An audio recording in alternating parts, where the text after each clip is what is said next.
যারা হত্যাকাণ্ড শুরু করেছিল 28 অক্টোবর 2006 সাল, 25-26 ফেব্রুয়ারি 2009 সাল, 29 জুন 2010 সাল এবং ক্রমাগতভাবে এই হত্যাকাণ্ড, দলন পীড়ন, নির্যাতন এবং জুলুম 24-এর 5ই আগস্ট পর্যন্ত যারা অব্যাহত রেখেছিল, এই মুসলিম মানুষগুলোর পক্ষে হয়ে আমি এখানে দাঁড়িয়েছি। আমি দাঁড়িয়েছি বাংলার 18 কোটি মুসলিমের পক্ষে।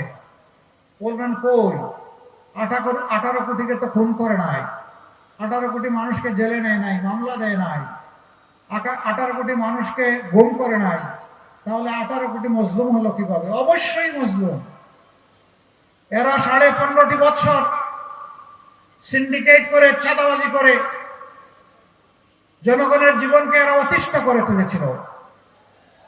এই সিন্ডিকেটের ঊর্ধ্বগতির দ্রব্যমূল্য এবং চাঁদাবাজির খেসারত সাধারণ জনগণকে দিতে হয়েছে, আজকে জন্ম নেওয়া শিশুকেও দিতে হয়েছে। বাজারে যখন পণ্য কিনতে গিয়েছেন, যেটার কেজি 10 টাকা হওয়ার কথা সেটা কিনতে হয়েছে আপনাকে 70 টাকায়, কারণ তারা কথা দিয়েছিল 10 টাকা কেজি দরে চাল খাওয়াবে। আপনারা 15.5 বছর তো 10 টাকা কেজি দরে চাল খেয়েছেন, তাই না? কেউ খান নাই। এটি ছিল নির্জলা মিথ্যা এবং ধোঁকা।